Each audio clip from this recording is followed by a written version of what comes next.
Hello friends, नमस्ते। It's me here लिजून and आज हम पढ़ेंगे about Khalji dynasty that started from the year 1290 and continue to 1320। Jalaluddin Khalji. तो यहाँ के सबसे पहले रूलर कौन थे खलजी डायनेस्टी के? Jalaluddin Khalji. Okay, he continued from 1290 till 1296। He ascended the throne at 1290 at the age of 70। जब वो 70 साल के थे तब वो असेंड किए थ्रोन को in 1290। He was an iqtadar of an iqta and served Balban for many years. तो वो एक इक्तेदार थे और बलबन के दरबार पे बहुत सालों तक उन्होंने काम किया था। ही एस्टेब्लिश्ड द खिलजी डायनेस्टी। तो इन्होंने ही एस्टैब्लिश किया खिलजी डायनेस्टी को। ये आपको नोट करके लिखना है कि किसने एस्टैब्लिश किया खिलजी डायनेस्टी को। वो थे Jalaluddin Khilji. He was crowned in place of Kilokhari, that is in Kilughari, जो कि दिल्ली में है। ठीक है, तो आपको तो पता है कि ये सब दिल्ली सुल्तानेट का अंदर पहले तो स्लेव डायनेस्टी स्टार्ट किया एंड उसके बाद आया खलजी डायनेस्टी। ये सब मतलब दिल्ली में ही अपना राज दरबार यहाँ पे रखते थे। तो किलोखरी भी दिल्ली के पास में ही है। Then comes Alauddin Khalji. He started from 1296 continue till 1316। His original name, सबसे पावरफुल खलजी डायनेस्टी के रूलर कौन थे? वो थे अलाउद्दीन खलजी। तो इसीलिए इनके बारे में बहुत ज़्यादा पॉइंट्स यहाँ पे मैं विस्तार से आपको बताई हूँ। ओके, ताकि आपको एग्जाम पॉइंट ऑफ व्यू से बहुत ज़्यादा हेल्पफुल हो और आपको कहीं से भी और कुछ देखने की ज़रूरत नहीं है। यहीं पे आपको टोटल यहाँ पे नोट्स मिल जाएंगे। तो इनका ओरिजिनल नाम था Ali Gurshasp. He murdered his uncle Jalaluddin Khalji in 1296। तो जलालुद्दीन खलजी जो थे इनके अंकल थे, तो उनको मर्डर करके 1296 में ही असेंडेड द थ्रोन। ठीक है, कौन? Alauddin Khilji. Introduce two types of tax. इन्होंने दो टाइप का टैक्स इंट्रोड्यूस किया था। एक था घराई एंड चराई। घराई मतलब अगर आपका हाउस है तो उसके लिए टैक्स देना पड़ेगा, एंड चराई मीन्स अगर आपके एनिमल्स हैं एंड वो लोग कहीं पे मतलब घास चरने जाते हैं तो इसके लिए आपको चराई टैक्स भी देना पड़ेगा। He introduced market control system at 50% of income. पहले क्या था? पहले बहुत मतलब ऐसे था कि 90% इनकम को टैक्स से ले लेते थे, लेकिन इन्होंने बोला नहीं, ऐसे नहीं, जो भी आप कमाएंगे उसका 50% आपको मुझे देना पड़ेगा। ठीक है, राजा को देना पड़ेगा। तो इसीलिए 50% ऑफ इनकम टैक्स के हिसाब से ये करने लगे, वसूलने लगे। He introduced army reform where he appointed army on salary basis. तो ये भी आपका क्वेश्चन आता है कि खलजी डायनेस्टी में कौन ऐसे रूलर था जो कि सैलरी बेसिस में आर्मी लोग को अपॉइंट करते थे। पहले क्या करते थे? बस ऐसे ही आर्मी अपॉइंट करते थे, लेकिन उन लोगों को कुछ भी सैलरी नहीं दिया जाता था उनका मेहनत का। लेकिन ये बोले नहीं, जब मेहनत कर रहे हैं तो आर्मी को मैं सैलरी बेसिस पे रखूंगा।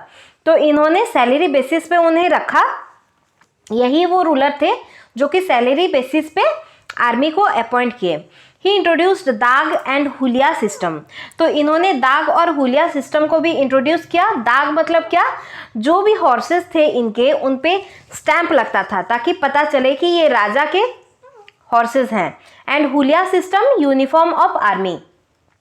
यहाँ पे आर्मी लोग को यूनिफॉर्म दिया गया कि पहचान में आए कि नहीं ये आर्मी है, उनका वर्दी देख के। ही बिल्ट अलाई दरवाजा और अलाई मीनार। तो इन्होंने अलाई दरवाजा बनाया जिसको कि अलाई मीनार भी बोला जाता है। ही बिल्ट हौज खास। ये सब आप एक पेपर में नोट करके लिखिए। पहला तो है अलाई दरवाजा इन्होंने बनाया, हौज खास।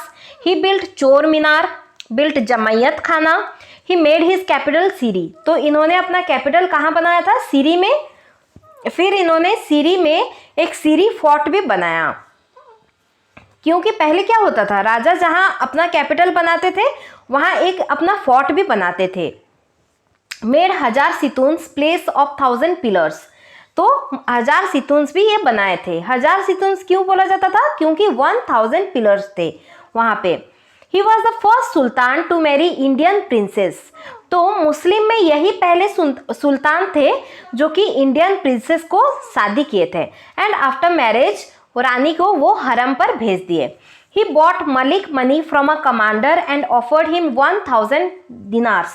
तो एक ये मलिक मनी जो है इनको ये खरीदे थे, इसीलिए इसका नाम इन्होंने दिया था 1000 दिनारी, क्योंकि 1000 रुपया में इसको खरीदे थे, तो इसीलिए 1000 दिनारी इसका नाम दिए थे। Malik Kafur was given the title Naib.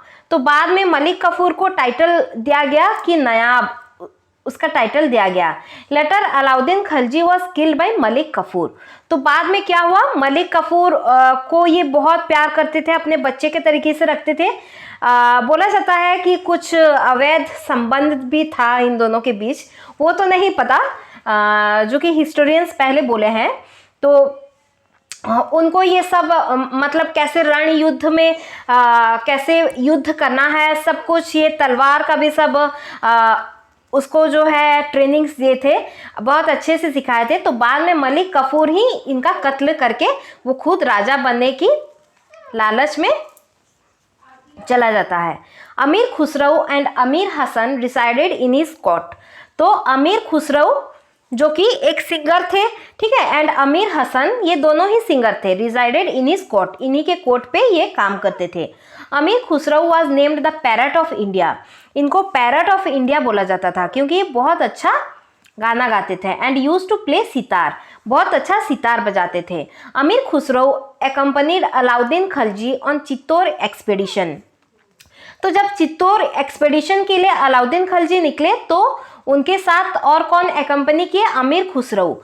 तो वहीं पे ये जो इंडियन प्रिंसेस जौहर, पहले जौहर जो होता था मनाया जाता था, तो राजपूत प्रिंसेस को जौहर मनाने की ये प्लानिंग दिए। Okay, he second ordinance was reorganization of spy system. तो इनका सेकेंड ऑर्डिनेंस क्या था, रीऑर्गेनाइजेशन ऑफ स्पाई सिस्टम को ये रीऑर्गेनाइज किए।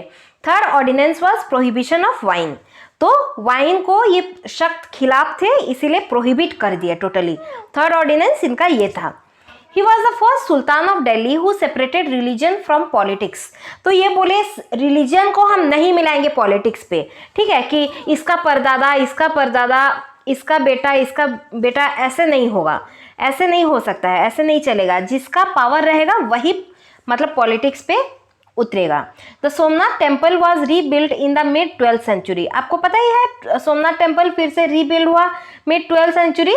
तो was again demolished by Alauddin Khilji. तो फिर से अलाउद्दीन खिलजी ने सोमनाथ टेम्पल को डिमोलिश कर दिया। He led the foundation of permanent standing army. तो ये परमानेंट स्टैंडिंग आर्मी का अभियान निकाले। He establish market control department under a minister called Diwan i Riyasat. तो मार्केट कंट्रोल डिपार्टमेंट भी ये ऑर्गेनाइज किए, जहाँ पे कि एक मिनिस्टर को रखा गया। वो मिनिस्टर को क्या बोला जाता था, Diwan i Riyasat. The markets were individually looked after by Shahna i Mandi. तो वो जो मार्केट्स थे वो इंडिविजुअली कौन देखता था, शाहना ई मंडी, ठीक है। ही डिक्लेयर्ड हिमसेल्फ सिकंदर ई सानी। इन्होंने अलाउद्दीन खिलजी ने खुद को सिकंदर ई सानी के टाइटल में पुकारा है, जो कि जिसका मीनिंग है second Alexander. Then comes Qutbuddin Mubarak Khilji. He continued from 1316 to 1320। Malik Kafur was killed by Mubarak Khan, ठीक है। मलिक कफूर को फिर कत्ल कर दिया गया, मुबारक खान जो कि सन थे अलाउद्दीन खिलजी का, ठीक है। And gave him the title of himself as Qutbuddin Mubarak Khan. फिर इन्होंने खुद को एक टाइटल दिया कि इनको पुकारा जाए Qutbuddin Mubarak Khan. He appointed Khusro as Naib. तो खुसरो जो थे इनके कोर्ट में, उनको नायाब के रूप में अपॉइंट किया गया, जो कि जिसका मीनिंग है प्राइम मिनिस्टर, जो कि सारे भार राज दरबार के संभालेंगे। He was killed bye Khusro Khan in his place in 1320। फिर खुसरो खान, मतलब कितना अजीब ये बात है ना, कि आप जिसको अपॉइंट करेंगे वही आपका कत्ल करके वो खुद राजा बनने की कगार पे चला जाता है। तो खुसरो खान फिर इनको बाद में कत्ल कर देते हैं इन 1320। And Khusro Khan was killed by Ghiyasuddin Tughlaq. अभी आएगा तुगलक डायनेस्टी, ठीक है। जो घियासुद्दीन तुगलक थे वो खुसरो खान का कत्ल करके फिर अभी तुगलक डायनेस्टी नेक्स्ट क्लास में स्टार्ट होगा। तो आज के लिए इतना ही फ्रेंड्स, आशा करती हूँ आप सबको अच्छा लग रहा है। So till then bye bye and take care.